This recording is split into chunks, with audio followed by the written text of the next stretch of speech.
লেখিকা সুমনা চট্টোপাধ্যায়ের সৃষ্টি ছাড়া মেয়ের দাবি দাওয়া।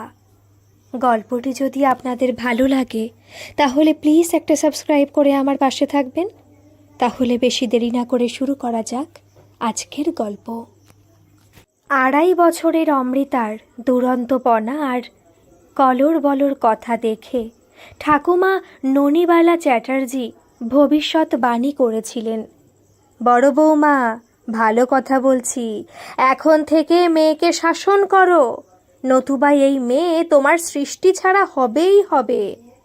কিন্তু অমৃতার মা রূপা চ্যাটার্জি যে ভীষণই শান্ত। আজ পর্যন্ত কখনো তিনি উঁচু গলায় কাউকে একটি কথা বলেননি। মেয়েকেই বা কী করে শাসন মারধর করেন? যদিও মেয়েকে বাগে আনার চেষ্টা তিনি অনেক করেছেন। অমৃতা চুপি চুপি বাড়ির কর্মসহায়িকা সীমার মেয়ে তুলিকে একদিন তার দুধটুকু খাইয়ে দেবার পর ঘটনাক্রমে সেই ছোট্ট সরল বিষয়টা ক্রমশ জটিলতার আকার নিয়েছিল। অমৃতা তার ঠাকুমার মুখে মুখে তর্ক করতেই তিনি মেয়েকে সপাটে থাপ্পড় কষিয়েছিলেন। যদিও নিজের অন্তর থেকে কিছুতেই তিনি মেয়েকে দোষী সাব্যস্ত করতে পারেননি, তবু শাশুড়িকে চুপ করানোর জন্য এটুকু শাসন তাকে করতেই হয়েছিল। রূপা চ্যাটার্জি তার 4 বছরের মেয়ে অমৃতার সামনে দুধের গ্লাস নিয়ে যেতেই সে ভালো মানুষের মতো মুখ করে বলেছিল, আজ আমি কোনো দুষ্টু করব না, তুমি যাও, আমি ঠিক দুধ খেয়ে নেব।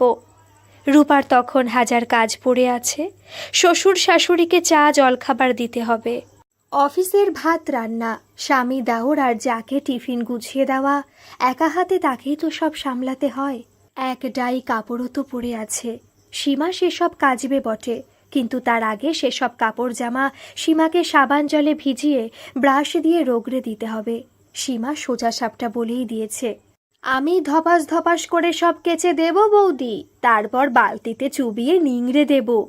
এত দেখে শুনে কোথায় কি নোংরা লেগে আছে, কলারের দাগ, আতশ কাচ দিয়ে দেখে বাপু আমি কাচতে পারবো না। অগত্যা এসব রূপাকেই করতে হয়। এরপর রান্নাবান্না, স্বামীর হাতে হাতে সব গুছিয়ে গুছিয়ে এগিয়ে দেওয়া। কাজ তো আর রূপার একটা নয়। সকালে তো তার চা জলখাবার খাবারই সময় হয় না। মেয়ের কথা শুনে রূপা শান্তি পেল। বলল, দেখিস মা, যেন ফেলে ঝেলে দিস না। তোর বাবা কত কষ্ট করে 2 পয়সা নিয়ে আসে, তার একার ঘাড়ে এত বড় সংসার। আগে দুধটুকু খেয়ে নাও, তারপর তুমি খেলু করবে। অমৃতা ঘাড় হেলিয়ে বলেছিল, আমি একদম খাবার নষ্ট করব না, বাবা আমায় বলেছে খাবার নষ্ট করতে নেই। কত লোক খেতে পায় না, তুমি যাও মা, 5 মিনিট পরে এসে দেখবে গ্লাস খালি।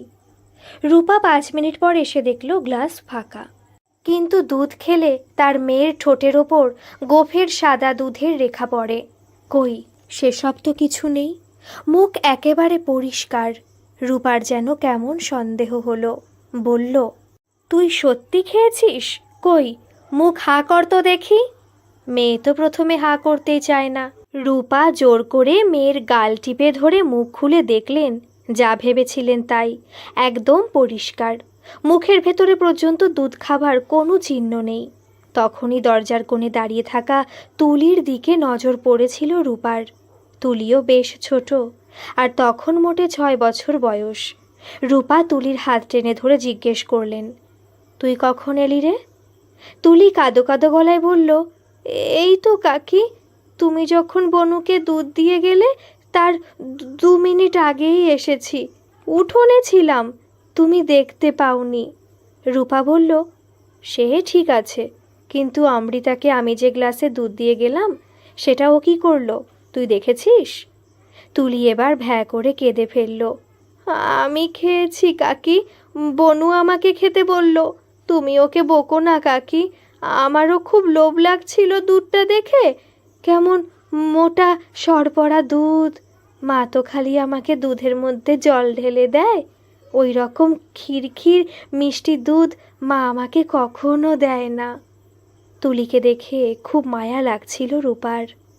অপুষ্টিতে ভোগা চেহারা তুলির, হাত পাগুলো সরু সরু মেয়েটার, অথচ পেটটা কেমন ফোলা মতো। শাশুড়ির হুঙ্কারে রূপার ঘোর কাটল। লোভী শয়তান মেয়ে, বোন দিল আর তুই অমনি খেয়ে নিলি?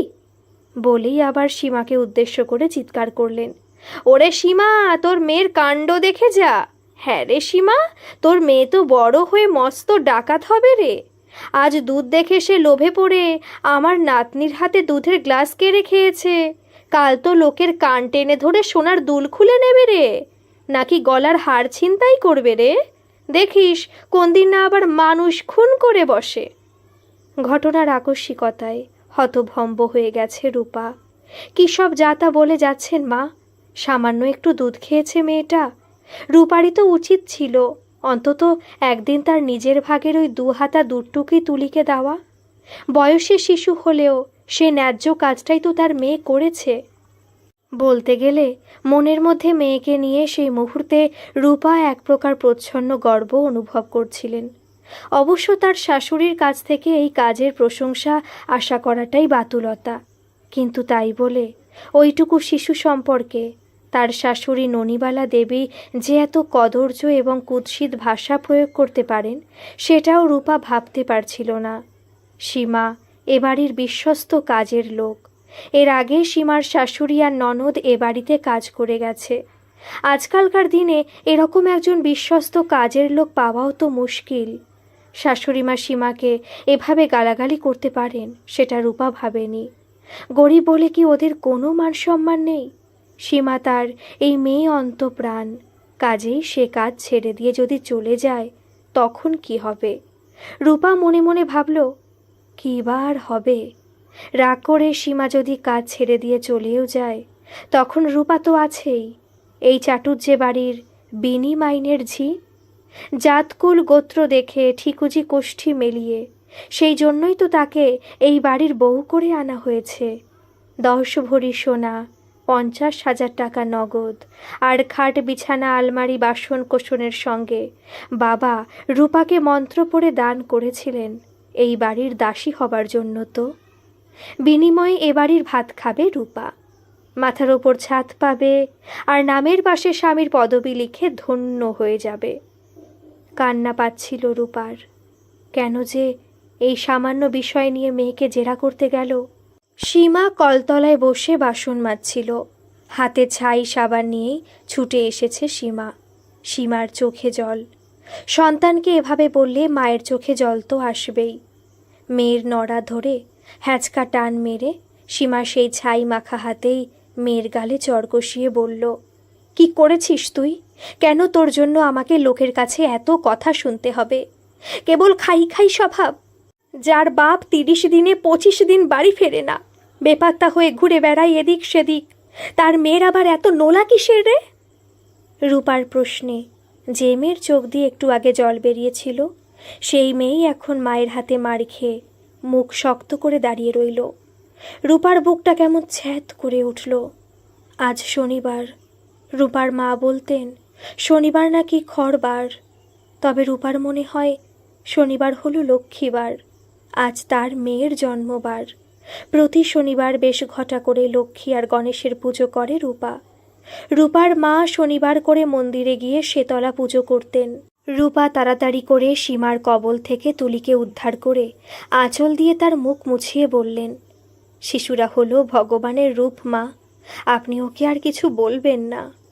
রূপার দেওর কৃষাণু আর ছোট যা সুস্মিতা সকালে ঘুম থেকে উঠে দোতলায় তাদের ঘরে বসে যোগ ব্যায়াম করে। মাত্র 1 মাস হলো ওদের বিয়ে হয়েছে। ওরা দুজনে একই অফিসে চাকরি করে। হইচই শুনে ওরাও ততক্ষণে এসে গেছে। সুস্মিতা সোজা সাপটা কথা বলতে ভালোবাসে। বিয়ের আগে সে কৃষাণুকে বলেছিল, মিষ্টি মিষ্টি কথা বলেই আর মুখ বুঝে সব কিছু মেনে নিয়ে নিজেকে বাড়ির ভালো বউ প্রতিপন্ন করে তোমার বৌদির মতো আমি গলায় নম্বরের মেডেল ঝুলিয়ে ঘুরব না। কৃষাণু বলেছিল, আমার প্রতিবাদী মেয়েই পছন্দ, সেই কারণেই তো ভাইজিকে সেরকম ট্রেনিং দিয়েই তৈরি করছি। শ্বশুর বাড়িতে এসে সুস্মিতা বলে দিয়েছিল সে সংসারের হেসেল ঠেলতে পারবে না, বরং চাইলে একটা কাজের লোক রেখে দিতে পারে। ননিবালা দেবী রাজি হননি, বলেছিলেন বড় বৌমা আছে, সব সামলে নেবে। সুস্মিতা প্রতিবাদ করতে গিয়েছিল, কেন দিদি সব সামলাবে কেন? আপনি কি বাড়ির বউদের কাজের লোক মনে করেন মা? রূপাই তার হাত চেপে ধরেছিল। কেন অশান্তি করছিস সুস্মিতা? একজন হেল্পিং হ্যান্ড তো আছে। সীমা তো যথেষ্ট সাহায্য করে আমাকে। তাছাড়া সারাদিন ঘরে কি আমি চুপ করে বসে থাকবো? ঘরের কাজগুলো করলে আমার সময়টাও তো কাটবে। তুই এসেছিস বলে সংসারে একটা লোক বাড়তি হয়েছে। তোর জন্য তো আমাকে আলাদা করে রান্না করতে হবে না। একটা হাঁড়িতেই তো সবার ভাত ফুটবে, একটা কড়াতেই তরকারি বসবে। দুটো সবজি আমাকে বেশি কাটতে হবে। তার জন্য একটা কাজের লোক রাখাটা বাড়াবাড়ি হয়ে যাবে না? সুস্মিতা বলেছিল। সেটা কথা নয় দিদি, আসল কথা হলো চাকরির দোহাই দিয়ে আমি পায়ের ওপর পা তুলে বসে বসে খাবো, আর তুমি সারাদিন খেটে মরবে। আমার খুব খারাপ লাগবে গো। মনে হবে তোমাকে ভালো মানুষ পেয়ে আমি আনডিউ অ্যাডভান্টেজ নিচ্ছি। যত সব আদিক্ষেতা আর ন্যাকামি। দেখব দুই জায়ের এত গলাগলি কতদিন থাকে। আমি মরলেই তো আমার গয়নাগাটি আর বাড়ি জমির ভাগ নিয়ে লাঠালাঠি কাণ্ড বেঁধে যাবে। কথাগুলো বলে ঠোঁট বেঁকিয়ে চলে গিয়েছিলেন ননিবালা দেবী। সুস্মিতার চোখ মুখ অপমানে লাল হয়ে গিয়েছিল। সে মুখ হাঁ করে কিছু বলার আগেই রূপা হাত দিয়ে সুস্মিতার মুখ চেপে ধরেছিল। ননিবালা দেবী চলে যাবার পর রূপা সুস্মিতার মুখের ওপর থেকে হাত সরাতেই সে চাপা স্বরে বলেছিল, আমি ওই ভদ্র মহিলাকে দেখে অবাক হয়ে যাই দিদি। দিব্যি শরীর খারাপের অজুহাত দেখিয়ে বসে বসে খাচ্ছেন, নানাবিধ ফরমাস করছেন, সংসারে কুটো নেড়ে দুটো করেন না। রূপা বলেছিল, এক সংসারে থাকতে গেলে পদে পদে দোষ ধরলে চলে না। হাতের 5টা আঙুল কি আর সমান হয়? তবু সকলের সাথে মানিয়ে গুছিয়ে তো থাকতে হবে। নিচে নেমে শাশুড়িকে দেখতে পেয়েই ব্যঙ্গের হাসি হেসে সুস্মিতা বলল, এ কি মা, আপনি এখানে চলে এসেছেন? আপনার হাতে পায়ে নাকি সাংঘাতিক ব্যথা। আপনার ছোট ছেলে কাল বলছিল ব্যথার চোটে আপনি নাকি ঘাড় পর্যন্ত ঘোরাতে পারছেন না। তা সেসব রাতারাতি ঠিক হয়ে গেল? ননিবালা দেবী ঝঙ্কার দিয়ে উঠলেন, যা বোঝো না তা নিয়ে কথা বলো না ছোট বৌমা। বড় খোকার কষ্টের রোজগারের টাকায় কেনা দুধ, সেটা কিনা বাইরের কোনো উটকো নেপোই এসে মেরে দিয়ে যাবে, আর আমি তার মা হয়ে চুপ করে ঘরে বসে থাকবো? সুস্মিতা বলল, আমি জানি মা, মুখে আপনার কোনোদিনই ব্যথা হয় না, তাই মুখ ছোটাতেও কোনো অসুবিধে নেই। কিন্তু হাত পা নাড়িয়ে নিজের ঘর থেকে এত তাড়াতাড়ি এলেন কি করে মা? নাকি ঝগড়ার গন্ধ পেয়ে আপনার ব্যথা ট্যাথা সব উধাও হয়ে গেছে? ননিবালা দেবী হুঙ্কার দিয়ে উঠলেন, মুখ সামলে কথা বলো ছোট বৌমা। ভুলে যেও না, যে বাড়িতে দাঁড়িয়ে এত কথা বলছো সেই বাড়িটা আমার নামে লেখাপড়া করে দিয়ে গেছেন তোমার শ্বশুর মশাই। অমৃতা এতক্ষণ চুপচাপ ছিল। কাকিকে লড়াই করতে দেখে তার সাহস দ্বিগুণ হলো। বলল, তুমি বা সবাইকে এত বকছো কেন ঠাম্মা? গ্লাসে ওই দুধটাও তো আমার ছিল, আমি ওটা তুলিকে দিয়েছি, আবার কালকেও দেব। কালকে 1 গ্লাস দুধ আমরা দুজন হাফ হাফ করে খাবো। ক্লাসে মিস আমাদের বলেছে কাউকে কিছু দিলে গড খুশি হবেন। তুমি কি চাও না গড খুশি হোক? তাহলে রোজ ঠাকুর ঘরে বসে পুজো করো কেন? রূপা এমনিতেই সারাক্ষণ শাশুড়ির ভয়ে খরগোশের মতো শঙ্কিত হয়ে থাকে। এখন আবার ওই ক্ষুদে মেয়েকে ভাষণ দিতে দেখে তার মাথা যেন কাজ করছিল না। ঠাস করে মেয়েকে চর কষিয়ে রূপা বলল, কতবার তোকে আমি বলেছি না টুপুর, বড়রা যখন কথা বলবে তখন তুই তোর মুখ বন্ধ রাখবি? মা মারতেই অমৃতার চোখে টাপুর টুপুর করে নয়, একেবারে ঝমঝম করে বৃষ্টি নামল। নাতনিকে কাঁদতে দেখে ননিবালা দেবী নরম হলেন। তাড়াতাড়ি করে অমৃতাকে কোলে তুলে বললেন, বাচ্চাদের গায়ে এভাবে যখন তখন হাত তুলতে নেই বড় বৌমা, বুঝিয়ে বলতে হয়। জ্ঞান যদিও দিয়ে থাকে সে তো আমাকে দিয়েছে, তোমার এত গাজালা করছে কেন? ও মা, না না, আমি সবাইকে বকে দেব। অমৃতা থুরি টুপুরের বাবা শান্তনু বাথরুমে স্নান করতে ঢুকেছিলেন। স্নান করার পর রোজ ঠাকুর ঘরে তিনি ধূপ দেখাতে যান, কিন্তু আজ ঠাকুর ঘরে যাওয়া হলো না। মেয়েকে কাঁদতে দেখে ডাইনিং রুমে এসে ঢুকলেন। দেখলেন সেখানে কৃষাণু, সুস্মিতা, রূপা, তুলি, সীমা থেকে শুরু করে তার মা পর্যন্ত উপস্থিত। অমৃতা ঠাম্মার কোলে চড়ে তারস্বরে কান্না জুড়েছে। মাকে উদ্দেশ্য করে তিনি বললেন, কি হয়েছে মা? ননিবালা দেবী বেজার মুখ করে বললেন, কি আবার হবে বড় খোকা, যত দোষ তো ওই সীমার। তুই এখানে কাজে এসেছিস, বেড়াতে তো নয়। মেয়েকে সাথে করে আনবি কেন? ঠিক ছলছুতো করে মেয়েকে নিয়ে উপস্থিত হবে। দিদিভাইয়ের নরম মন, নিজের দুধটুকু ওই তুলিকে খাইয়ে দিয়েছে। ওই কথা বলেছি বলে তোর মেয়ের যা স্বভাব, ওই পুজো আচ্চা ঠাকুর দেবতা পাপ পুণ্য নিয়ে আমাকে 5 কথা শুনিয়ে দিল। সে ঠিক আছে, আমার দিদি আমাকে শাসন করেছে। বড় বৌমা কোন আক্কেলে আমার বংশের প্রথম সন্তানকে তার জন্মবারে মারধর শুরু করে দিল। রূপা থতমত খেয়ে বলে, আপনিই তো বলেন মা, আমি মেয়েকে শাসন করি না, মেয়ে বিগড়ে যাচ্ছে।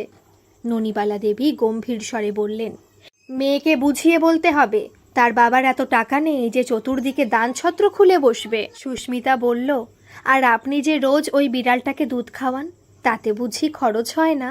রূপা বলল, তুই তো এই কদিন আগে এসেছিস সুস্মিতা, তোর ওই শয়তান ভাসুরজির কথা তো তুই কিছুই জানিস না। ওটাও টুপুরেরই দাবি।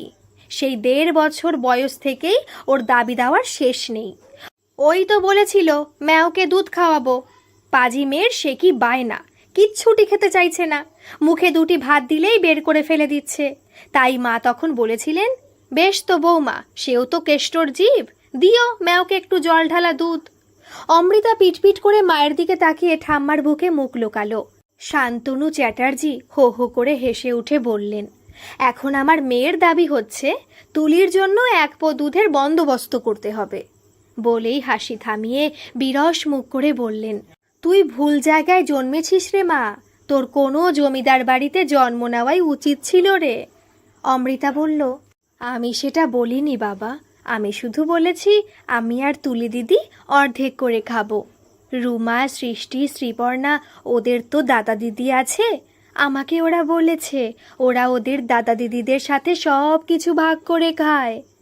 শান্তনু এবং রূপা মুখ চাওয়াচাই করল। 2 মাস ধরে রূপা নিজের গর্ভে একটি শিশুর ভ্রূণ বহন করছে। কয়েকদিন আগে সে কথা সে জেনেছে। যদিও ননিবালা দেবী এখনো কিছু জানেন না, কিন্তু সুস্মিতাকে রূপা কথাটা বলেছে। খরচ এমনিতেই শিগগির বাড়তে চলেছে।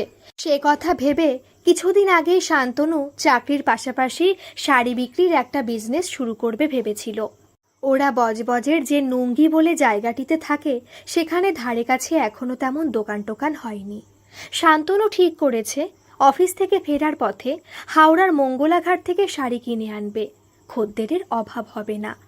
আশেপাশের বাড়ি থেকে মেয়েরা ইনস্টলমেন্টে টাকা দিয়ে ঠিক শাড়ি কিনতে আসবে। রূপা শাড়ির বিজনেস করবে শুনে প্রত্যেকেই বেশ খুশি। তাছাড়া টাকা তাদের একবারে দিতে হবে না, ধীরে ধীরে শোধ করলেই হবে। শান্তনুর কেনাকাটি আর পছন্দের সবাই খুব তারিফ করে। দুপুরের দিকে রূপাই শাড়ি বের করে দেখাবে, টাকা পয়সার হিসেব রাখবে। এতে রূপার নিজে টাকা রোজগার করার ইচ্ছেও পূর্ণ হবে, আর সংসারে কিছু বাড়তি উপার্জনও হবে। রূপা শান্তনুকে বলেছে, বাচ্চারা বড় হয়ে যাবার পর আমি কিন্তু নিজে সবটা করব। সুস্মিতা বলল, বড়লোক বাড়িতে জন্মালে কি তার মন বড় হয় দাদা? আমি টুপুরের এই দাবি পূরণের দায়িত্ব নিলাম। তোমাদের আশীর্বাদে শীঘ্রই আমার প্রমোশন হবে। সীমা দিদি দুঃখ পেও না গো, যাও কাজ সেরে নাও গো। মা বুড়ো মানুষ, কি বলতে কি বলেছে সেসব মনে রেখো না। রূপা চোখ সরু করে মেয়ের দিকে তাকালো। নিজের দাবি প্রতিষ্ঠা করতে পেরে অমৃতার মুখে হাসি আর ধরে না। তর্জনী তুলে রূপা বলল, টুপুরকে তোমরা সবাই মিলে আশকারা দিচ্ছ দাও, কিন্তু এইভাবে তোমরা যে ওকে তোল্লাই দিচ্ছ, তাতে কিন্তু ওর আশারা বেড়েই চলেছে। যেই অসহ্য লাগবে অমনি তখন তো ও আর কারো আপনার জন্য নয়, শুধু এই চ্যাটার্জি বাড়ির বড় বউয়ের মেয়ে হয়ে যাবে তখন। শান্তনু বলল, এই রূপা অনেক হয়েছে, আর কথা বাড়িও না তো। মাথা ঠান্ডা করে বেশি করে দুধ চিনি দিয়ে আমার আর মায়ের জন্য চা বানাও। কি গো মা, ঠিক বলেছি তো? বলেই ছোট ভাই আর তার বউয়ের দিকে তাকালো শান্তনু। বলল, তোরা তো আবার হেলথ কনসাস, ঈষৎ উষ্ণ জলে পাতিলেবুর রস আর মধু দিয়ে খাবি। সুস্মিতা হেসে বলল, আজ চিরতা ভেজানো জল আছে। রূপা চোখ নাচিয়ে বলল, ওর থেকে খানিকটা তোর দাদাকে খাইয়ে দে। সকালে একবার চা করে খাইয়ে দিয়েছি, আর আমি এখন চা করতে পারবো না। রান্না বান্না এখনো কিছুই হয়নি, শুধু ডাল আর ভাত হয়েছে। আমি মাছগুলো ভাজি। সীমা, তুমি আমাকে আগে একটু আলু কেটে দাও তো, পরে আবার বাসন মাজবে। আজ টিফিনে আলু ভাজা করে দেব, এরপর আবার রুটি করতে হবে। কখন যে কি করব, কান্না পাচ্ছে আমার। বলতে বলতে রূপা চলে গেল। ননিবালা দেবী গলা তুলে বললেন, একটু চা বসিয়ে দাও না গো বড় বৌমা, আমি তোমায় আজ এই ডাইনিং টেবিলে বসে আটা মেখে দিচ্ছি, বেলায় তো তুমি তোমার শ্বশুরমশাইয়ের জন্য লিকার চা করবে। এখন একটু দুধ আর চিনি দিয়ে চা করে খাওয়ালে নয়? না মানে আমার তেমন ইচ্ছে ছিল না, কিন্তু ওই বড় খোকার বোধহয় স্বাদ হয়েছিল। শান্তনু আর কৃষাণু দুজনেই হা হা করে হেসে উঠেছে মায়ের বলার ধরন দেখে। একটু পরেই বাবা মর্নিং ওয়াক সেরে বাজার নিয়ে ফিরবেন। বাবা কিছুতেই মাকে দুধ চিনি দেওয়া চা খেতে দেবেন না। তিনিও তার ছোট ছেলের মতোই অত্যন্ত স্বাস্থ্য সচেতন। দেবাদিত্য চ্যাটার্জি স্ত্রীকে বলেন, গিন্নি, ধরা বাঁধা করে থাকো বলে আজও সুগারটা ধরতে পারেনি। সুগার খুবই খারাপ জিনিস, বলতে গেলে ওইটাই হলো সব রোগের আতুর ঘর। পরিস্থিতি মোটামুটি স্বাভাবিক হয়ে গেলেও সীমা কিছুতেই স্বাভাবিক হতে পারছিল না। সে মুখ নিচু করে বলল, কাকি খুব একটা ভুল বলেনি গো ছোট বৌদি। আমার মেয়েটার খুব লোভ। এই তো গতকাল রাতেই তুলি জড়িয়ে ধরে আমায় বলল, মা, তুমি আমায় ওই ইংরেজি স্কুলে ভর্তি করে দেবে। সুস্মিতা বলল, বাহ, সে তো খুব ভালো কথা গো সীমা দিদি, পড়াশোনায় উৎসাহ থাকা তো ভালো। বলেই তুলিকে কাছে টেনে নিল সুস্মিতা। বলল, মা যে স্কুলে তোমায় ভর্তি করেছেন সেখানে মন দিয়ে পড়ো তুলি। আমার তো শনিবার করে তাড়াতাড়ি অফিস ছুটি হয়, 5:30টার মধ্যে বাড়ি ফিরে আসব। শনিবার করে 6টার পর 1.5-2 ঘন্টা শুধু ইংলিশটা আমি তোমায় পড়িয়ে দেব। তুলি ঠোঁট ফুলিয়ে বলল, মোটে একদিন পড়াবে গো ছোট কাকি। লাফ দিয়ে এসে মেয়ের কান মুলে দিল সীমা। দেখলে দেখলে ছোট বৌদি, মেয়ের চাহিদার যেন শেষ নেই। গরিবের ঘরে মেয়ে মানুষের আবার এত দাবি কি রে? অমৃতা বিজ্ঞের মতো বলল, অন্যদিন আমি তোকে পড়াবো তুলি দিদি। আমার বই তোর বই, তারপর দাদু ভাই আছে, মা আছে। অমৃতাকে কোল থেকে নামিয়ে ডাইনিং টেবিলে চেয়ারে বসে আটা মাখছেন ননিবালা দেবী। তার কাছে ছুটে গিয়ে অমৃতা বলল, আচ্ছা ঠাম্মা, দাদু ভাই যে সবসময় বলে আমি নাকি ছেলে মানুষ। আমি দাদু ভাইকে ছেলে মানুষ মানে কি জিজ্ঞাসা করেছিলাম। দাদু ভাই বলল, ছেলে মানুষ মানে বাচ্চা মানুষ। আর সীমা মাসি যে তুলিকে খালি মেয়ে মানুষ বলছে, মেয়ে মানুষ মানে কি গো ঠাম্মা? অনেক বড় হয়ে যাওয়া? কিন্তু তুলি দিদি তো আমার চেয়ে মোটে 2 বছরের বড়। আর 2 বছর পরে আমিও কি অনেক বড় হয়ে যাব? বড় হয়ে মেয়ে মানুষ হলে আর কি বায়না করা যায় না? রূপা তখন গরম তেলে মাছ ছাড়ছিল। মেয়ের প্রশ্নটা তার কানে গেল। হাতটা কি সামান্য কেঁপে গেল রূপার? তেল ছিটকে এসে লাগলো কি চোখের নিচে? উফ বলে একটা শব্দ করতে গিয়েও থমকে গেল রূপা। এত সহজে কি মেয়ে মানুষের কাতর হলে চলে? আটার মণ্ড ঠেসতে গিয়ে কনুয়ের ভাঁজে ননিবালাও একটু ব্যথা পেলেন। আমল দিলেন না। কত বড় হলে মেয়েরা মেয়ে মানুষের তকমা পায়, সেই প্রশ্নটাই তাকে ভাবিয়ে তুলেছিল। আলু কাটতে কাটতে সীমার মনে পড়ছিল তাদের বস্তিতে মাত্র 4 বছর বয়সে ধর্ষিতা রিনির কথা। মনে মনে বলল, মেয়েরা আবার কোনোদিন বাচ্চা থাকে নাকি?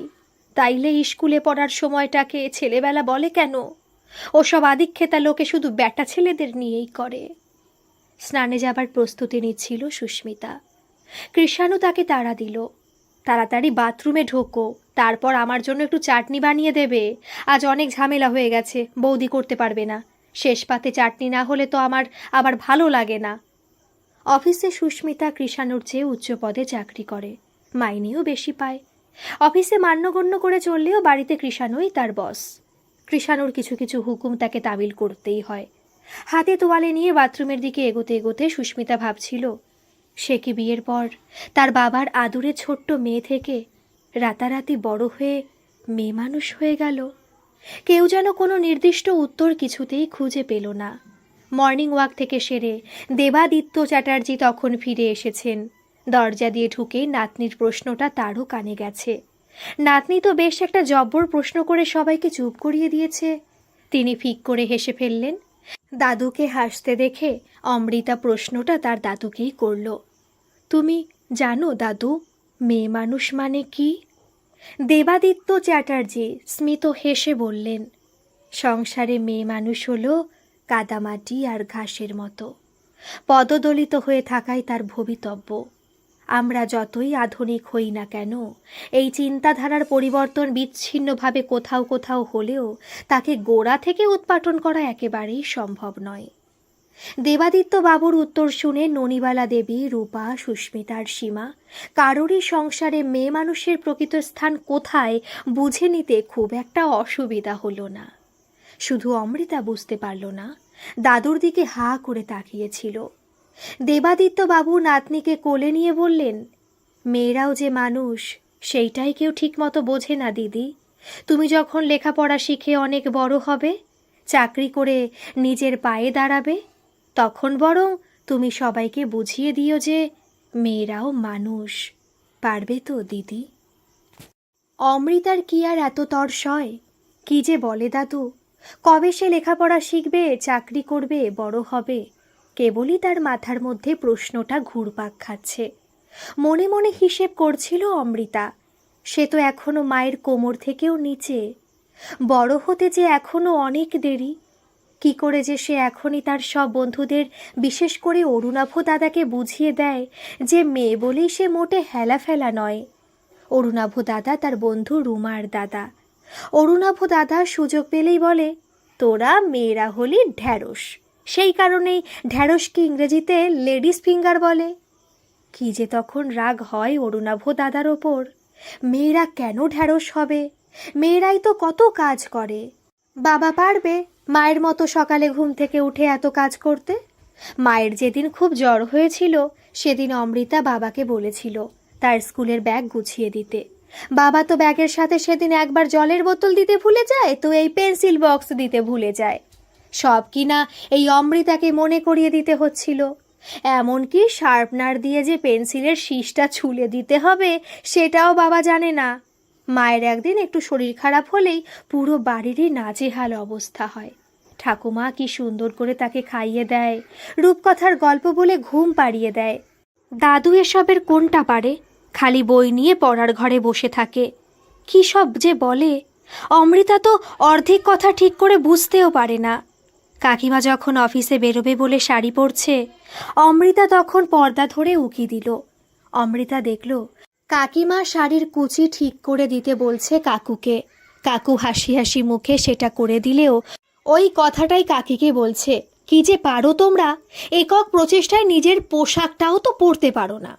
এই সময় কাকিমার চটপট উত্তর শুনে অমৃতা খুশি হলো। কাকিমা বলল, কারো সাহায্য ছাড়া তুমি ধুতি পরতে পারো? আমরা মেয়েরা তো তবু ধৈর্য ধরে এইসব ট্র্যাডিশনাল পোশাক দৈনন্দিন জীবনে ব্যবহার করছি, তোমাদের তো সেই পেশেন্সটাও নেই। অমৃতা কাকিমার কথাটা পুরোপুরি বুঝতে না পারলেও এটুকু বুঝেছে যে কাকিমা কাকুর কথার প্রতিবাদ করেছে। প্রতিবাদ না করলে প্রতিপক্ষ যে পেয়ে বসে এটা অমৃতা বোঝে। এই যেদিন সৃষ্টি তাকে ক্লাসে বলেছিল, তুই আমার টিফিন বক্স থেকে আলু ভাজা খেয়েছিস, অমৃতাও তখন ঝপ করে বলেছিল, তুই দেখেছিস বুঝি? না দেখে এইভাবে কারো নামে যে বলতে নেই সেটা তুই জানিস না? অমৃতাকে দেখতে পেয়ে কাকিমা তাকে ডাকলো, কি ব্যাপার টুপুর রানী, কিছু বলবে তুমি? অমৃতা বলল, এখন থাক, পরে বলবো। তুমি বাড়ি ফেরার পর? এখন তো তুমি অফিসে যাচ্ছ। চোখে কাজল লাগাতে লাগাতে সুস্মিতা বলল, এতক্ষণ তুমি পেটের ভেতর কথাটা চেপে রাখলে তোমার পেট গুড়গুড় করবে না? সুস্মিতা অমৃতার পেটে আঙুল দিয়ে গোল গোল করে ঘোরাতেই অমৃতা খিলখিল করে হেসে উঠল। কৃষাণু বলল, চলো চলো, দেরি হয়ে যাচ্ছে। বলেই ভাইজিকে বলল, কাকিমা এখন লিপস্টিক লাগাবে, তোর কথার উত্তর দিতে পারবে না। সুস্মিতা বলল, তুমি যাও না, জুতো মোজা পরবে তো? তা তো পরবো, কিন্তু তার মধ্যে তুমি ওর জটিল প্রশ্নের মীমাংসা করতে পারবে? ও এখন তোমার কাছে এসেছে বাবার কথার মানে বুঝতে। সমাজে মেয়েদের অসম্মানের চিরাচরিত প্রথার কিভাবে অবসান ঘটানো যায় তার একটা উপায় টুপুরকে বের করে দিতে হবে। সুস্মিতা হাসল। দাদুকে গিয়েই তুমি বরং কথাটা জিজ্ঞাসা করো, তারপর তুমি আমায় সন্ধেবেলা সব বলবে, কেমন? অমৃতা লাফাতে লাফাতে চলে গেল দাদুর ঘরে। সেদিকে তাকিয়ে কৃষাণু আর সুস্মিতা দুজনেই হেসে উঠল। কৃষাণু বলল, আজ প্রশ্নের তীর ছুঁড়ে ছুঁড়ে বাবাকে একেবারে ধরাশায়ী করে ফেলবে। অমৃতা দাদুকে গিয়ে বলল, তুমি আমাকে এখনই কিছু টিপস দাও দাদু, কি করে সবাইকে বুঝিয়ে দেব যে মেয়েরা এলেবেলে নয়? ঠাকুমা দাদুর কাছেই বসেছিল, বলল, এইটুকু মেয়ে, খালি পাকা পাকা কথা। আমরা ছোটবেলায় এসব কিছু বলতাম বলে তো মনে পড়ে না। দেবাদিত্য বাবু বললেন, এখন সব হাইব্রিড গিন্নি, সময়ের আগে যেমন ফল পাকে, বাচ্চারাও পাকছে। ঠোঁট ফুলিয়ে দাঁড়িয়ে আছে অমৃতা। দেবাদিত্য বাবু নাতনির গালে টোকা দিয়ে বললেন, দিদি ভাই, মেয়েরা যে নিজেরাই নিজেদের সম্মান করতে পারে না, বাইরের দুষ্টু লোকেরা তার সুযোগ তো নেবেই। অমৃতা বলল, কেন দাদু, আমি তো সব আন্টিদের রেসপেক্ট করি, মা, ঠাম্মা, কাকিমা সবাইকে ভালোবাসি, এমনকি সীমা পিসি আর তুলিকেও তো খুব ভালোবাসি। সে তো তুমি এখনো ছোট বলে, তুমিও সবাইকে ভালোবাসো আর তোমাকেও সবাই আদর করে, কিন্তু তোমার মাকে কি ওই ভদ্রমহিলা ভালোবাসেন? অমৃতা সবেগে মাথা নাড়ল। ঠাম্মা মাকে কেবল বকে, খালি বকে। মা তো সেদিন খুব কাঁদছিল, 3 দিন আগে, জানো তো দাদু। মা ভেবেছিল আমি ঘুমিয়ে পড়েছি, কিন্তু আমি তো ঘুমাইনি, জেগেছিলাম চোখ বন্ধ করে, চুপটি করে শুয়ে মার বাবার কথা শুনছিলাম। ফোঁস করে দীর্ঘ নিঃশ্বাস ফেললেন অমৃতার ঠাম্মা।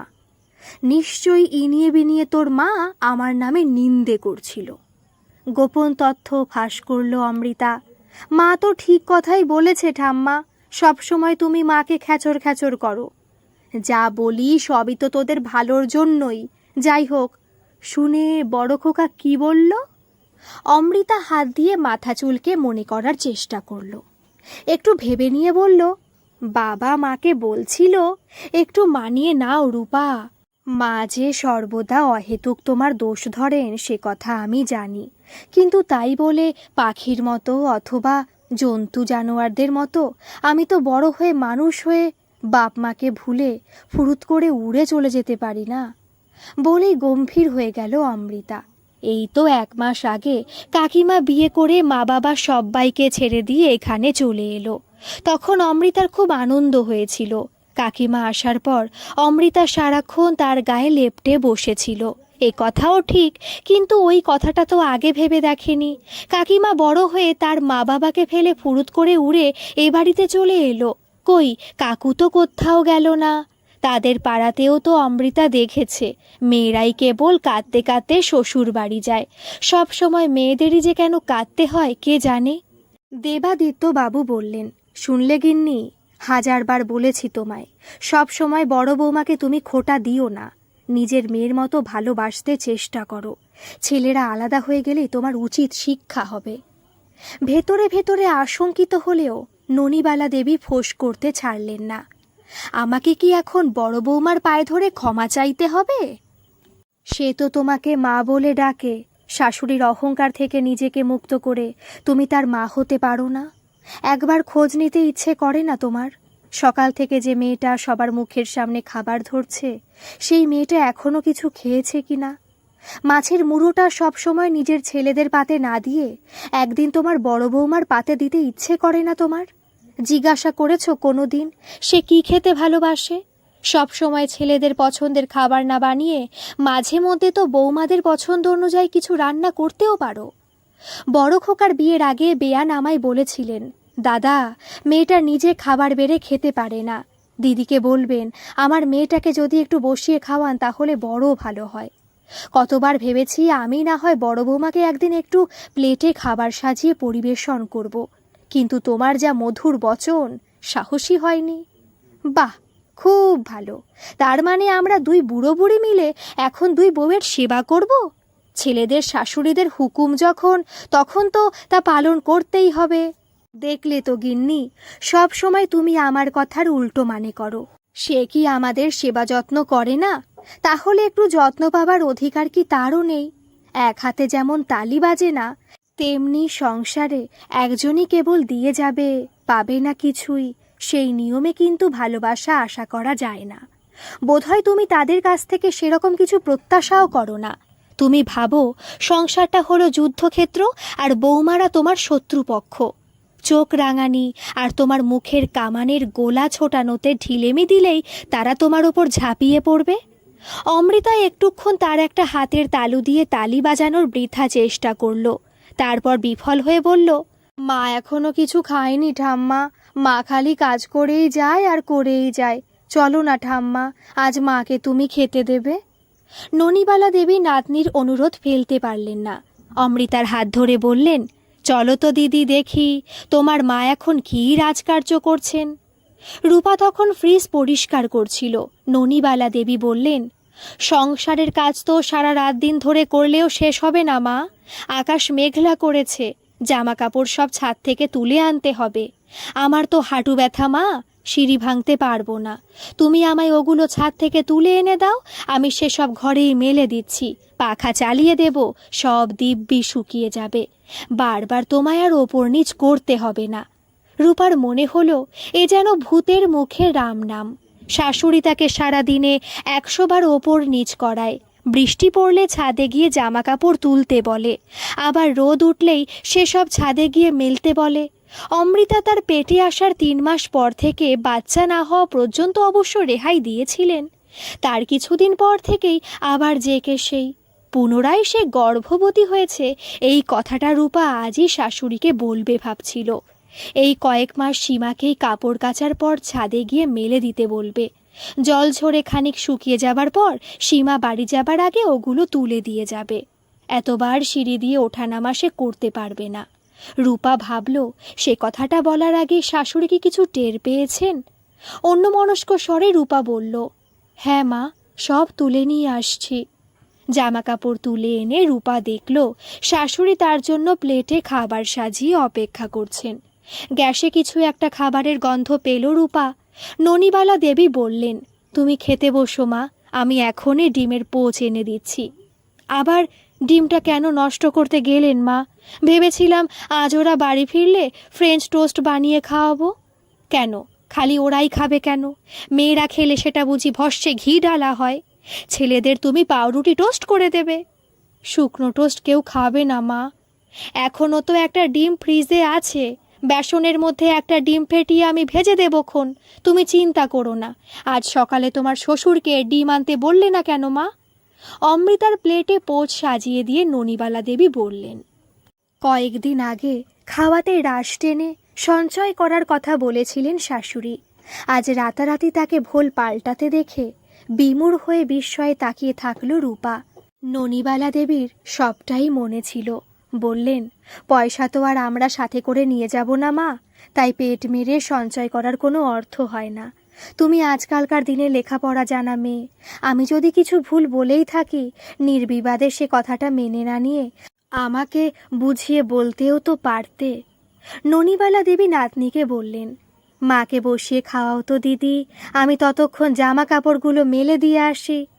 ঠাকুমা চলে যেতেই অমৃতা মায়ের কানের কাছে মুখ এনে ফিসফিস করে বলল, ঠাম্মা তোমাকে আর বকবে না মা, শুধু ভালোবাসবে। দাদু বলেছে এবার থেকে ঠাম্মা তোমাকে মাছের মুড়ো দেবে, আর যা যা খেতে তুমি ভালোবাসো সব দেবে। রূপার মনে হচ্ছিল, কি বলছে তারই অবোধ মেয়েটা? শাশুড়ি ভালোবাসবে, এমনটা যে গল্প উপন্যাসেও দাবি করা যায় না। কোন সুখের অমরাবতীর স্বপ্ন তাকে দেখাচ্ছে অমৃতা? অমৃতার পদোন্নতি হয়েছে, সে এখন দুটো ভাইয়ের দিদি, গুরুজন। অমৃতা তাদের শাসন করে, টেনে হিচড়ে কোলে নেয়। কান্নাকাটি করলে মাথার সামনে ঝুমঝুমি নাচায়, পুতুলের পেট টিপে প্যাক প্যাক আওয়াজ করে। রূপার ছেলে হবার মাত্র 7 মাস পরেই সুস্মিতাও একটি পুত্র সন্তানের জন্ম দিয়েছে। বাড়িতে সত্যনারায়ণ পুজোর আয়োজন হয়েছে।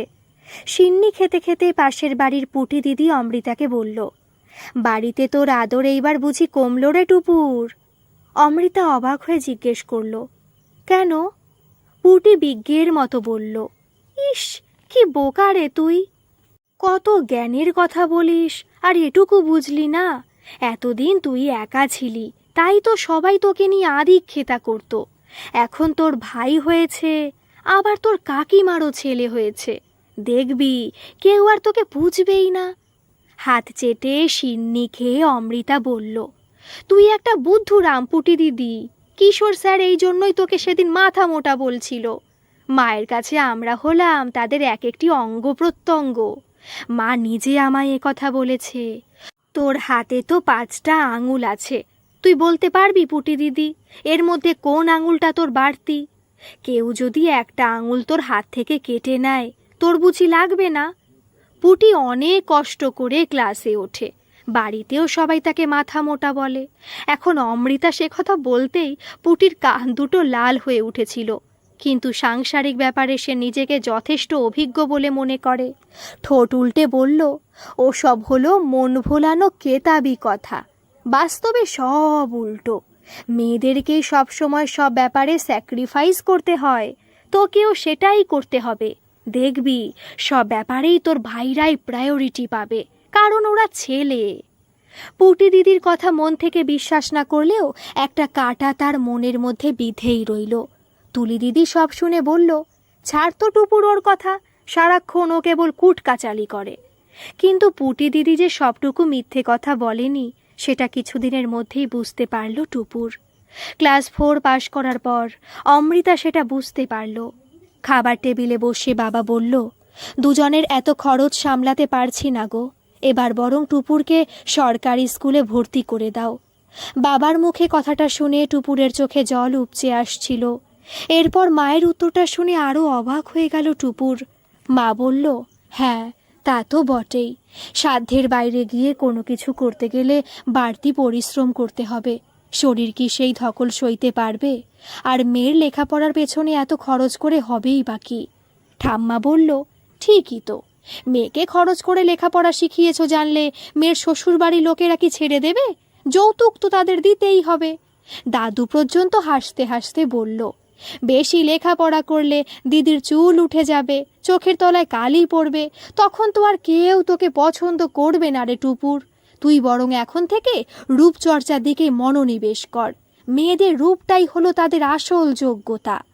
ঠাম্মা বলল, সে আর বলতে, রূপ দিয়েই তো মজাতে হবে স্বামীকে, এরপর হারমোনিয়াম বাজিয়ে একটু গান টানও শোনাতে হবে টুপুর রানীকে, যখন ছেলের বাড়ির লোক তাকে দেখতে আসবে।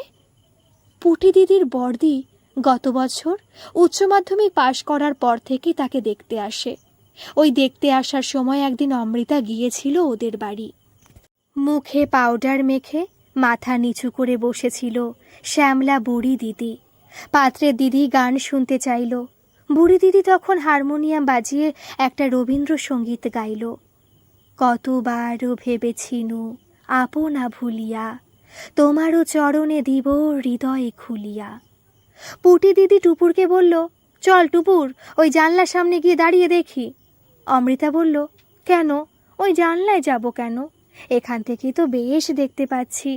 পুটি দিদি মুখ বেঁকিয়ে বলল, হাদারাম কোথাকার, ওই জানলাটার সামনে গেলে তবেই তো দিদির ওই হবু বর আর বরের বাড়ির লোকজনেরা আমাদের দেখতে পাবে, তারপরই তো আসল মজা হবে। আসল মজা সেটা আবার কি, ভাবছিল অমৃতা।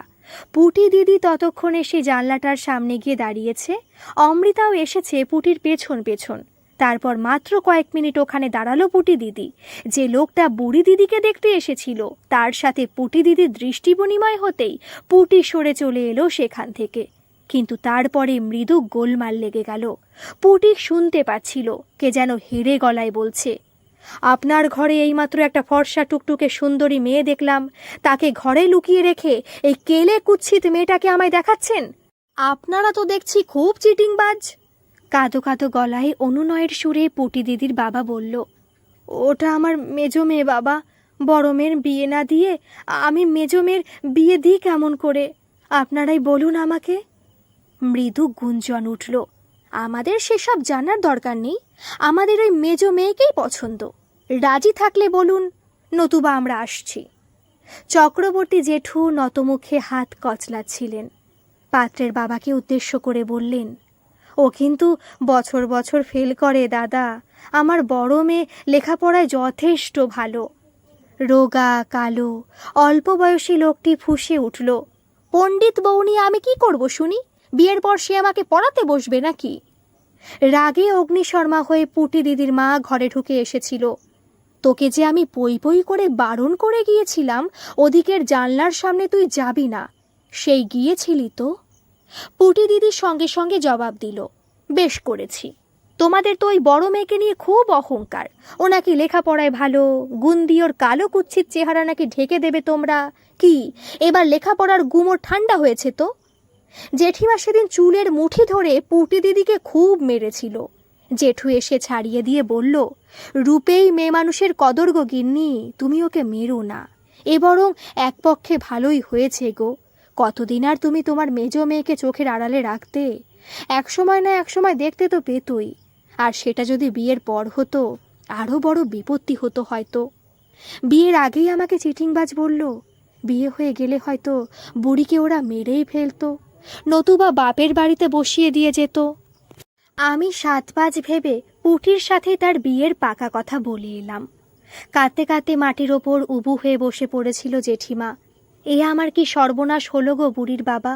আমার বুড়ির আর কি কখনো বিয়ে হবে? জেঠিমা এমন করে কাটা ছাগলের মতো আছাড়ি পিছাড়ি খেয়ে কাঁদছিল যে অমৃতার মনে হচ্ছিল বিয়ে না হলে যেন বুড়ি দিদির জীবনখানায় রসাতলে যাবে। জেঠু তখন মেঝের ওপর বসে জেঠিমাকে সান্ত্বনা দিয়ে বলল, আমার অফিসে বিপত্নিক শ্যামলবাবুর বুড়িকে বেশ পছন্দ। সেই যে গেলবার পুজোর সময় এখানে বেড়াতে এসেছিল, তখন বুড়িকে দেখে তার বেশ পছন্দই হয়েছে। ছোট একটা মেয়ে আছে শ্যামলের, বউটা লিভারের অসুখে মরে যাবার পর শ্যামল খুবই বিপাকে পড়েছে। সে সময় বুড়ি দিদির সজল দৃষ্টি দেখে তাকে সে বিপাকে পড়া বয়স্ক শ্যামলবাবুর পাশে কল্পনা করে বুড়ি দিদিকে আরও বেশি বিপন্ন লেগেছিল অমৃতার। বুড়ি দিদি কাউকে বোঝাতে পারেনি যে লেখাপড়া শিখে সে নিজের গ্রাসাচ্ছাদনের ব্যবস্থা করতে পারবে, যে বিয়েতে মনে ভালোবাসার জন্ম হয় না, শুধুমাত্র খাওয়া পড়ার সংস্থান করার জন্য সেরকম কোনো সম্পর্কে সে জড়াতে চায় না।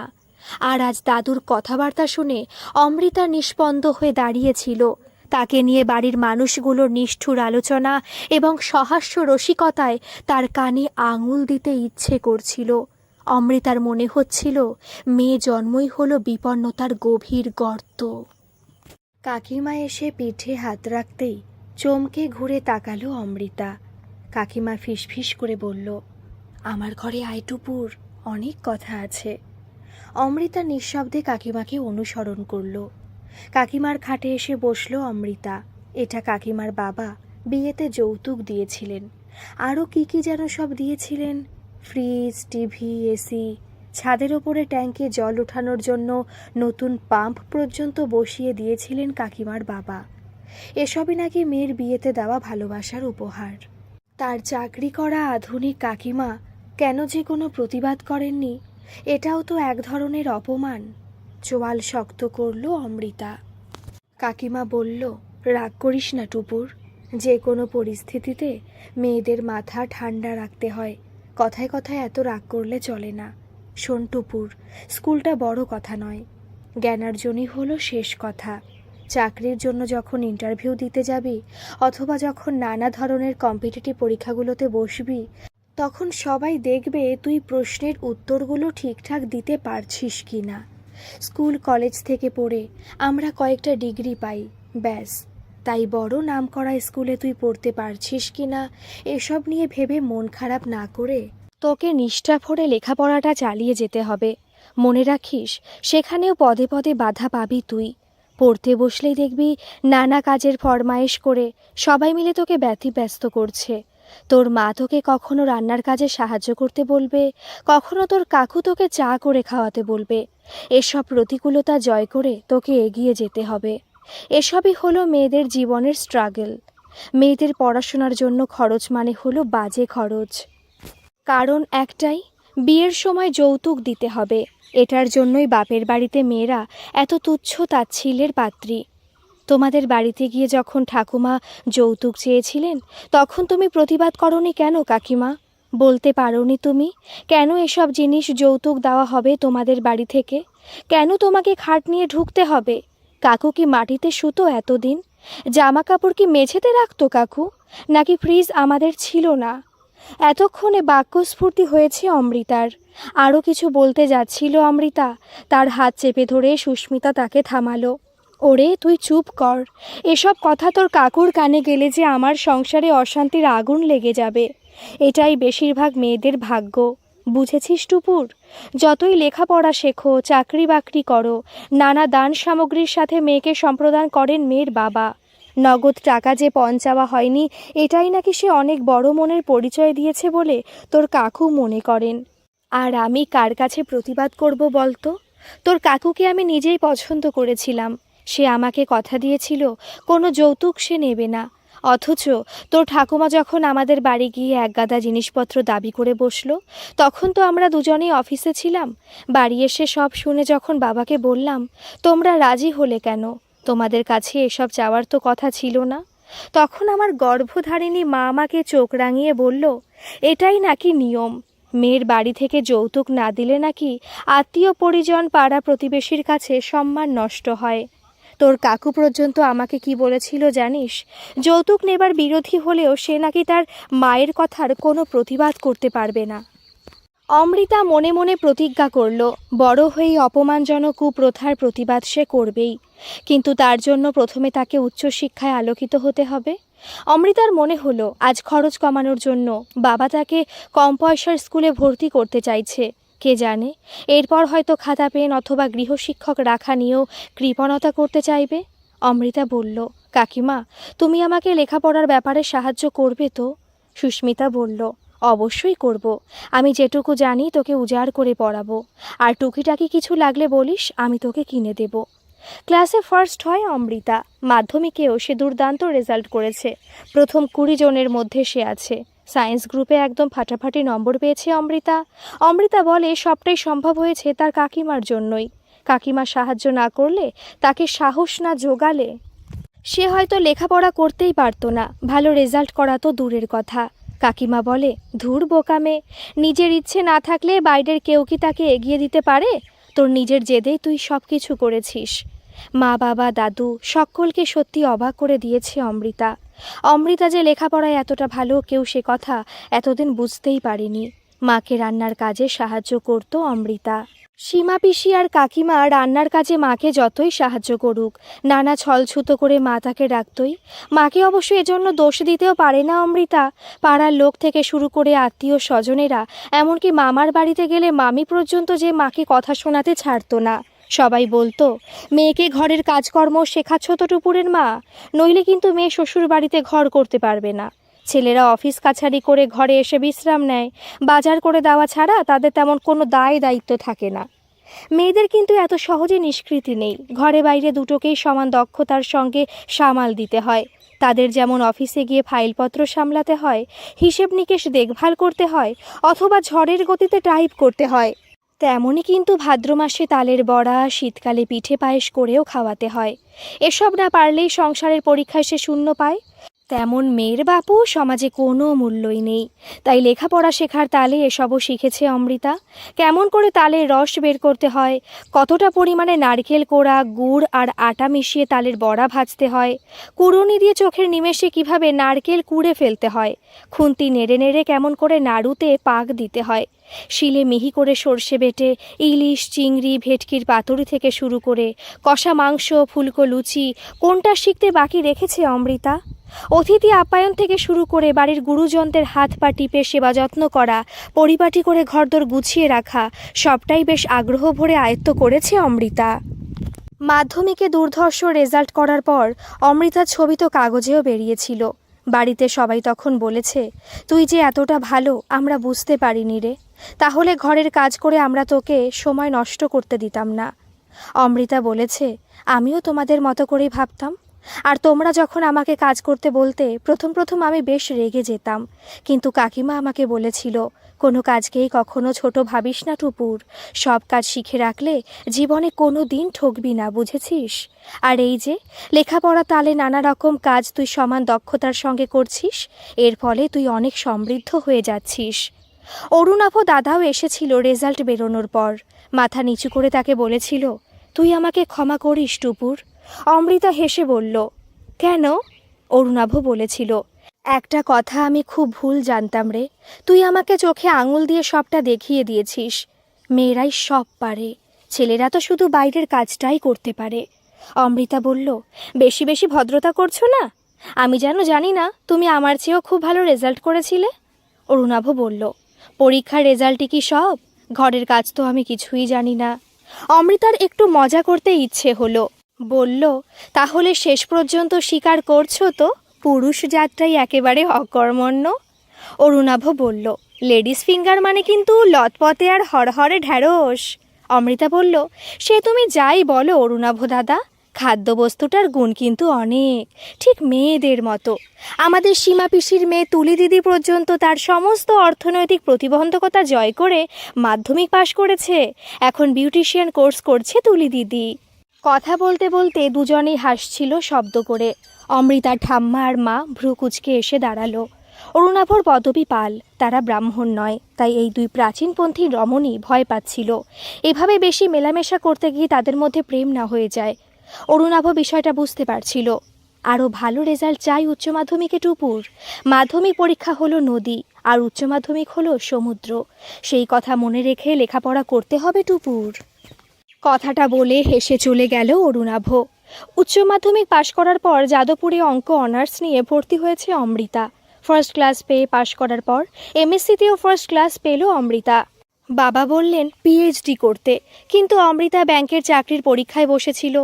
আমতলায় একটি রাষ্ট্রায়ত্ত ব্যাংকের অফিসার পদে চাকরি পেল অমৃতা। অমৃতা মনস্থির করল সে চাকরি করবে। বাবা অমৃতার সম্বন্ধ দেখতে শুরু করলেন। খবরের কাগজে বিজ্ঞাপন দেওয়া হলো। ঝড়ের বেগে ফোন আসতে শুরু করলো। একজনকে বেশ পছন্দ হলো শান্তনুবাবুর, সল্টলেকের একটি আইটি কোম্পানির কম্পিউটার ইঞ্জিনিয়ার সুপ্রকাশ মুখার্জি। খোঁজ নিয়ে জানা গেল অমৃতার মাসির শ্বশুরবাড়ির আত্মীয় সুপ্রকাশ। অমৃতা যথারীতি বেঁকে বসল। সে কিছুতেই রং মেখে সংসেজে বসতে পারবে না। মাসি তাকে বোঝালো, রং কে মাখতে বলেছে তোকে? একটা ভালো শাড়ি পরে বসবি। তাছাড়া সুপ্রকাশ তো আসছেও না, আসবে তো তার মা, বাবা আর বোন। ওনারা তোর সাথে একটু আলাপ পরিচয় করতে আসছেন, বিষয়টা এভাবে ভাব টুপুর। অমৃতার অমত করল না। নির্দিষ্ট দিনে তারা আলাপ করতে এলেন, কিন্তু আলাপের নামে যে তারা অমৃতাকে অপদস্থ করতে এসেছেন সেটা ক্রমশই প্রকাশিত হচ্ছিল। তাদের একটাই উদ্দেশ্য ছিল, মেয়ের রূপের যত রকম খুঁত বের করতে পারবে টাকা চাইতে ততই সুবিধে হবে। সুপ্রকাশের মা তাচ্ছিলের ভঙ্গিতে বললেন, মেয়ের মুখটা যেন কেমন চৌকো ধরনের, গায়ের রং যতটা ফর্সা শুনেছিলাম, কই সেরকম তো লাগছে না। আমার বাবুর আবার একটু গৌরবর্ণ মেয়েই পছন্দ। চুলটা আবার যেন একটু বেশি কোকড়া ধরনের, ছেলের আবার একটু সোজা ষাট ষাট চুল পছন্দ। সুপ্রকাশের বোন বলল, আমার দাদা বেশ ফর্সা আর দারুণ হ্যান্ডসাম, দাদার পাশে কিন্তু যাকে তাকে মানাবে না। অমৃতা নিজেকে সংযত করে চুপ করে বসেছিল।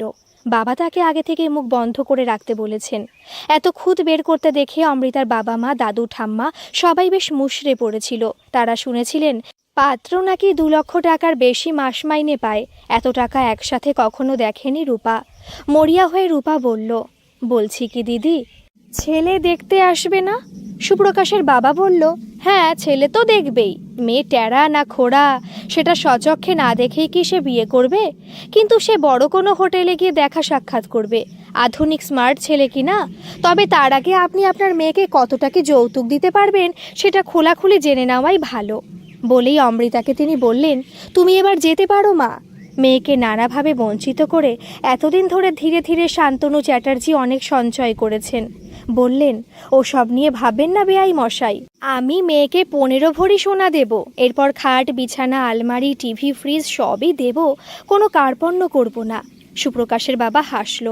শুধু ওইটুকু দিলে তো হবে না শান্তনুবাবু, ছেলেকে অন্তত 15 লক্ষ টাকা ক্যাশ দিতে হবে। সে একটি কম্পিউটার প্রশিক্ষণ কেন্দ্র খুলতে চায়, সেখানে আমি যেমন ইনভেস্ট করব, তার শ্বশুরকেও তো কিছুটা দায়িত্ব নিতে হবে। এসব কথাবার্তার সময় অমৃতা ছিল না। সে তখন তার ঘরে গিয়ে আয়নায় মুখ দেখছিল আর ভাবছিল, বাছাধনকে পাই একবার, তারপর কড়াই গন্ডায় সব বুঝিয়ে দেব। কাকিমা ঘরে এসে অমৃতাকে সুসংবাদটা দিল। পণের টাকা থেকে শুরু করে বিয়ের বিপুল যৌতুকের দাবি দেওয়ার কথা শুনে অমৃতা প্রথমে হতবাক হয়ে গেল। এরপর ঠাম্মা যখন তাকে এসে বলল, তুই ভাবিস না টুপুর, তোর বাবা একলা সব খরচ সামলাতে না পারলে তোর কাকু আছে, দাদু আছে, এত ভালো উপযুক্ত পাত্র আমরা কিছুতেই হাতছাড়া করব না। ঠাম্মার কথা শুনে অমৃতা যেন গা পিত্তি জ্বলে গেল, কিন্তু সে চুপ করে ভালো মানুষটির মতো মুখ করে বসে রইল।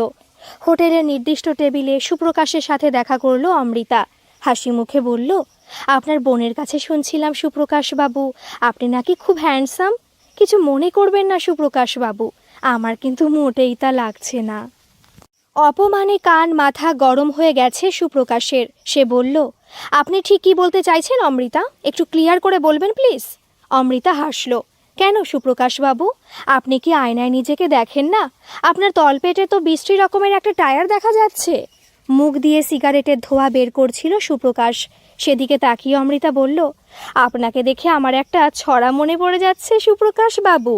স্যুট বুট পরা, ঠোঁটেতে সিগার, তলপেটে ভুঁড়ি, আহা কি ফিগার। সুপ্রকাশ বলল, রসিকতা করছেন? অমৃতা বলল, একদমই না, খোলাখুলি কথা বলে নিতে চাইছি। যেমন ধরুন, হতে পারে আপনি মোটা মাইনের চাকরি করেন, কিন্তু আপনার চাকরির তো কোনো সিকিউরিটি নেই, যখন তখন আপনার চাকরি চলে যেতে পারে। অন্যদিকে ভেবে দেখুন, আমি যে চাকরিটা করি সেটা অনেক বেশি সিকিউরড। সেক্ষেত্রে আপনার চাকরি চলে গেলে আপনি আমার ঘাড়ে বসে খেতে পারেন। তাই সিকিউরিটি ডিপোজিট হিসেবে আমাকে অন্তত 20 লক্ষ টাকা যৌতুক দিতে হবে। একটা বাড়ি অথবা ফ্ল্যাট কিনে আমার নামে সেটা রেজিস্ট্রি করে দিলে ভালো হয়। সুপ্রকাশ উঠে দাঁড়ালো। একটা মেয়ে ছেলেকে যৌতুক দিয়ে আমায় বিয়ে করতে হবে, এসব অপমানের অর্থ কী? অমৃতাও উঠে দাঁড়ালো, বলল, আমার বাবার কাছে যৌতুক দাবি করে অপমান আপনারাও কম করেননি, এখন আবার আমাকে মেয়ে ছেলে বললেন। আপনারা শিক্ষিত? গটগট করে বেরিয়ে এলো অমৃতা। বাড়ি ফিরে অমৃতা দেখল সবার মুখ অস্বাভাবিক রকমের গম্ভীর হয়ে আছে। দাদু বলল, চাকরি করে তোমার এতটা ডানা গজিয়েছে যে একজন ভদ্রলোকের ছেলেকে তুমি রীতিমতো অপমান করে এসেছো। সম্বন্ধ ওরা ভেঙে দিয়েছেন, নিজেকে কি মনে করো তুমি? একটা মেয়ে হয়ে তুমি যৌতুক দাবি করেছো? 20 লক্ষ টাকা পণ, নিজের নামে বাড়ি। ছি ছি ছি, তোমাকে কেউ কোনোদিন বিয়ে করবে ভেবেছো? সারা জীবন আইবুড়ো থাকতে হবে তোমায়। অমৃতা মনে মনে বলল, তুমি এ কথা বলছো দাদু? তুমি না বলেছিলে বড় হয়ে নিজের পায়ে দাঁড়ালে সংসারে মেয়েদের স্থান সবাইকে চোখে আঙুল দিয়ে বুঝিয়ে দিতে? আমি তো তোমার স্বপ্ন সার্থক করার চেষ্টাই করেছি দাদু। কিন্তু সামনে অরুণাভকে দেখে অমৃতা চুপ করে রইল। অরুণাভ তখন এসেছিল অমৃতার ভাইকে ফিজিক্সের একটি জটিল সমস্যা সরল করে বুঝিয়ে দিতে। স্কটিশ চার্চ কলেজে অধ্যাপকের চাকরি করছে অরুণাভ। প্রায় প্রতি রবিবার সে অমৃতার 2 ভাইকে পড়া দেখিয়ে দেয়। দেবাদিত্য বাবুর কথা শেষ হতে অরুণাভ হা হা করে হেসে উঠল। করেছিস কি টুপুর, তুই তো একেবারে ফাটিয়ে দিয়েছিস রে। অমৃতাকে কথাটা বলেই দেবাদিত্য বাবুকে উদ্দেশ্য করে অরুণাভ বলল, আমি ব্রাহ্মণের ছেলে নই দাদু, কিন্তু অমৃতার দাবিটা আমার এত ইউনিক লেগেছে যে আমার ওকে নিজের সাধ্যমতো যৌতুক দিয়ে বিয়ে করতে ভীষণ ইচ্ছে করছে। যাতায়াতের সুবিধার জন্য বেলগাছিয়ার দিকে একটা ফ্ল্যাট কিনবো ভাবছিলাম, সেটা না হয় টুপুরের নামেই কিনবো। অমৃতা বলল, না না, আমার কিছু চাই না। আসলে ওরা এসে দাবি করেছিল বলেই শোধ নেবার জন্য সুপ্রকাশ বাবুকে আমি কথাগুলো বলেছিলাম। বলেই দাদুকে উদ্দেশ্য করে অমৃতা বলল, তোমরা যখন যা বলেছ আমি তাই করেছি দাদু, কিন্তু আজ আমার একটা দাবি আছে। জাত তুলে মানুষকে হেনস্থা করার বিষয়টা আমার চরম অশিক্ষা বলে মনে হয়। মানুষের পরিচয় তার মনুষ্যত্বে হয়, রুচিবোধে তার প্রমাণ মেলে। আমি অরুণাভকে বিয়ে করতে চাই, কারণ সেই আমার উপযুক্ত পাত্র। অচেনা অজানা অন্য কোনো ছেলের সামনে বসে আর আমি অপমানিত হতে পারবো না। অমৃতার মা, বাবা, ঠাম্মা আর কাকু কাকিমাও শুনলেন অমৃতার সিদ্ধান্তের কথা। সকলে বুঝতে পারছিলেন অমৃতার এই দাবি মেনে নেওয়া ছাড়া তাদের আর কোনো উপায় নেই। ঠাম্মা দীর্ঘ নিঃশ্বাস ফেলে বললেন, দেখলে তো বৌমা, শেষকালে তোমার মেয়ে কিনা জাত খুইয়ে বিয়ে করবে বলছে। সেই ছোট থাকতেই আমি বুঝেছিলাম এই মেয়ে একেবারে সৃষ্টি ছাড়া।